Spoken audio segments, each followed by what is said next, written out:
sedikit Bang perkembangan untuk kemarin Peggy, persidangannya seperti apa mungkin? Oh ya, kemarin sidangnya Peggy, ya semua kita tahu bahwa Polda kan nggak hadir. Padahal kita berharap supaya Polda bisa hadir sehingga tidak terlalu lama untuk mengulur waktu. Karena sidang ini kan pra peradilan itu sidang maraton, 7 hari kerja berturut-turut sudah putus. Tapi kemarin karena dengan adanya Polda tidak hadir, jujur aja sebetulnya kami dari tim lawyer kecewa. Tetapi ya berita baiknya adalah hari ini kami mendengar berita bahwa jaksa sementara P18,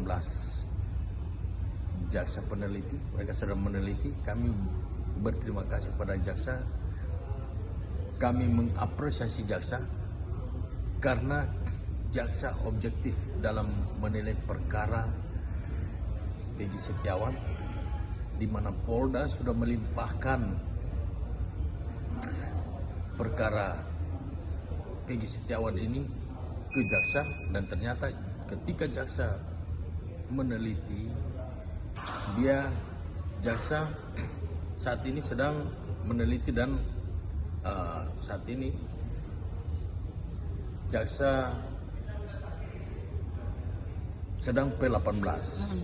Sebentar lagi undang-undang mengatakan bahwa 1 minggu setelah jaksa meneliti maka akan P19.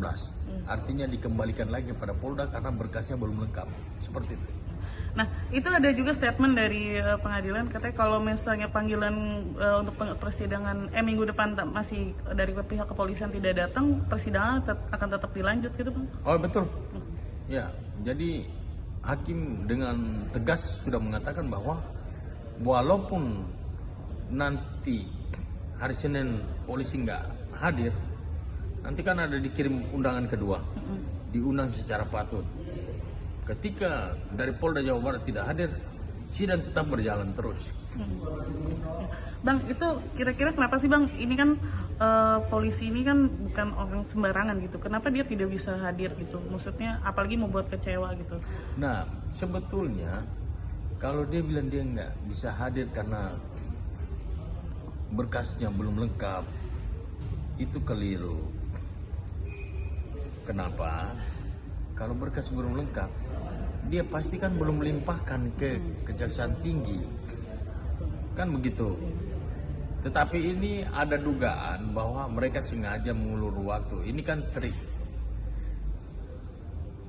yang klasik, sering dilakukan oleh pihak kepolisian agar supaya menggugurkan pra peradilan ini. Itu dugaan kami. Ya seperti itu. Nah, kemarin sempat ketemu sama Peggy Bang, seperti apa?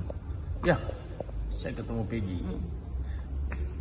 Dan kondisinya atau gimana? Kondisinya Peggy saat ini, Peggy sehat, tetapi sedikit kurus, agak kurus karena dia sering puasa.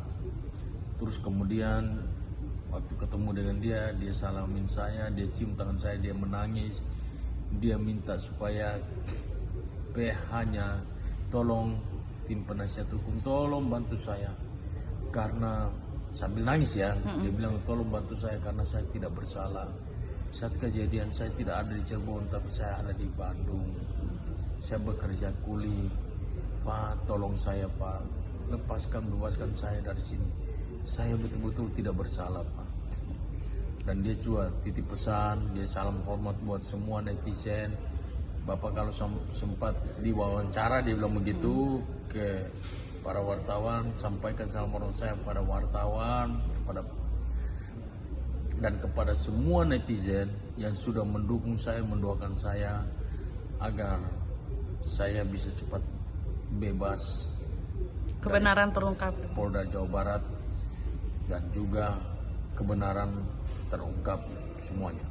Bang, sempat tahu nggak Bang? Jadi ada statement sempat permasalahan tentang Facebook. Katanya si Facebooknya Peggy yang sekarang ini berteman dengan Vina. Sedangkan dia sendiri 2014 udah nggak aktif main Facebook. Itu sempat dengar nggak sih Bang? Itu nggak benar itu. Itu hanya hoax. Jadi tidak ada begitu bersahabat dengan Vina, itu nggak ada.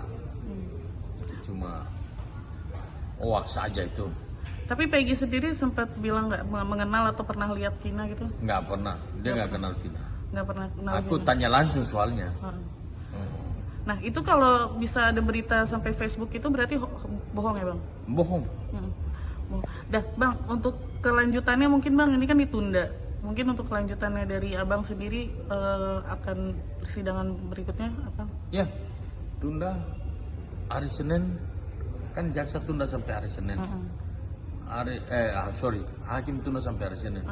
Hari Senin kita akan bersidang lagi, dan apabila dari pihak Polda Jawa Barat nggak datang, maka sidang akan berlanjut terus sampai selama 7 hari kerja. 7 hari kerja. Ya. Bang, berarti kemarin pertama kali Abang ketemu Peggy ya Bang? Ya, pertama kali. Sebelumnya emang sempat susah ya Bang ketemu Peggy? Oh, bukan susah lagi, dipersulit. Kami datang, padahal kami udah datang 64 pengacara di Polda Jawa Barat waktu sebelumnya itu. Tapi satu pun dari 64 lawyer itu nggak ada yang ketemu Peggy. Padahal harusnya kami lawyer ini tidak boleh dibatasi, tidak boleh juga normal seperti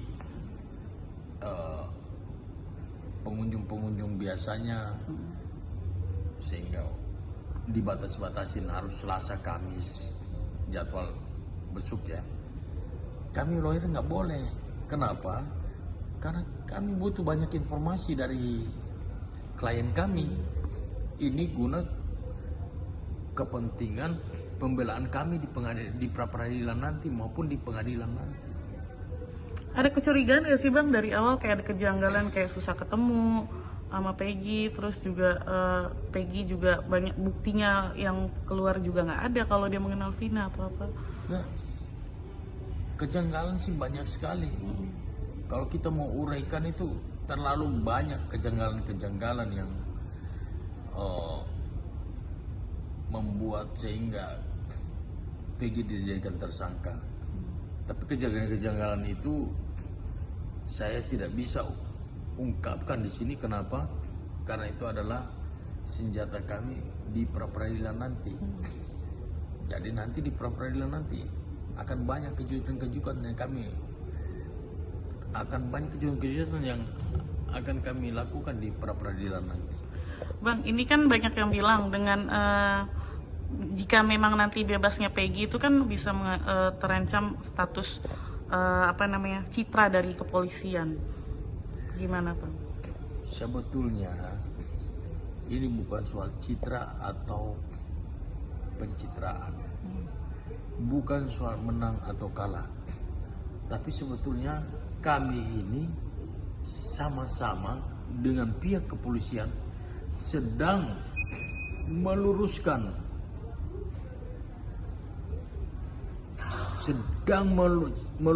dan mencari kebenarannya seperti apa sih, siapa sih pelaku yang sesungguhnya. Oleh sebab itu kita sama-sama sedang mencari, makanya ada dibentuklah tim pencari fakta. Kami sendiri sudah membentuk tim investigasi, dan ketua tim investigasi kami bukan kaleng-kaleng. Sejak jadi polisi, terlahir jadi polisi, itu sudah direserse, bahkan sempat jadi dir Krimsus di Polda Jawa Barat, sempat jadi reserse di Polda Jawa Barat. Itu Kombes Purnawirawan Jidan Siagian, dia adalah tim investigasi kami, ketua tim investigasi. Jadi kami sudah mengantongi banyak bukti, juga saksi-saksi yang akan ada kejutan nanti di sidang pra-peradilan nanti. Nah, di sidang pra-peradilan bukan soal nanti siapa menang siapa kalah, tetapi kita sama-sama sedang mencari keadilan dan kebenaran. Seperti itu. Jadi kalaupun nanti pada saatnya nanti tidak terbukti dan hakim menerima peradilan gugatannya Peggy Setiawan, bukan berarti tim lawyernya atau tim advokatnya Peggy Setiawan yang menang, enggak. Tetapi disitulah kita akan melihat bahwa keadilan dinyatakan di bumi pertiwi yang kita cintai ini. Nah, Bang, kalau misalnya kan kasus ini belum terungkap nih, Bang, siapa sebenarnya Peggy yang dimaksud di si pelaku itu kan, Bang. Tapi kalau kira-kira Abang udah tahu belum? Sudah mungkin bocoran-bocoran Peggy yang sebenarnya mungkin? Kalau kita mau lihat dari BAP sebelumnya, BAP 2016 dan BAP 2024 itu berbeda sekali. Ya. Bahwa seluruh tersangka, 8 tersangka itu mengatakan bahwa Peggy tidak bersalah. Itu kan.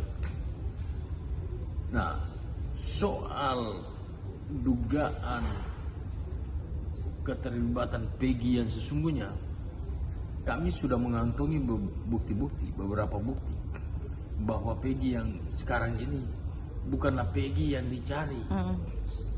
Karena alamat Peggy alias Peron itu berbeda dengan Peggy Setiawan, gitu. Itu berbeda bumi langit. Kecamatannya, kelurahannya, RT, RW-nya berbeda semua. Jadi memang kami sudah mencurigai siapa itu Peggy yang sesungguhnya. Nah, tetapi itu kan harus dibuktikan. Jadi sesuai dengan statementnya Kapolri melalui Wakapolri bahwa Scientific Crime Investigation kan seperti itu. Bang, sekali lagi mungkin apa sih, kenapa alasan Abang untuk pengen banget ngebela Peggy? Saya membela Peggy terdorong oleh rasa belas kasihan. Jam 12 malam mamanya Peggy telepon saya nangis-nangis. Mami, kau tolong anak saya tidak bersalah. Anak saya itu tulang punggung keluarga, dia itu bekerja siang dan malam, banting tulang untuk keluarga kami. Dia bukan anak-anak yang nongkrong. Selain dia pekerja keras, dia itu sholat 5 waktu nggak pernah ditinggalkan. Kami ini hanya seorang kuli bangunan, anak saya hanya kuli bangunan. Bukan cuma anak kuli bangunan, tetapi dia selain dia kuli bangunan, bapaknya juga kuli bangunan, dia anak dari kuli bangunan. Lalu mana mungkin seorang anak kuli bangunan itu mau dibilang bahwa dia geng motor? Motornya mau dari mana mau beli motor? Gitu. Sampai mamanya nangis-nangis. Akhirnya saya bilang ke mamanya, saya tidak juga bilang iya, saya juga bilang tidak terima, tapi saya minta supaya kasih saya waktu 4 hari saya pelajari nih perkara kasus ini dulu. Sambil saya juga berdoa, karena ini menyangkut nyawa manusia, apalagi diperkosa harus dibunuh. Ini menyangkut nyawa manusia. Kita salah bela, akhirnya kita masuk neraka juga nanti. Dosanya kita tanggung, kan bahaya. Jadi saya minta 4 hari untuk pelajari ini. Setelah saya yakin bahwa Peggy ini tidak bersalah, baru saya berani maju. Karena itu panggilan nurani. Gitu. Bang,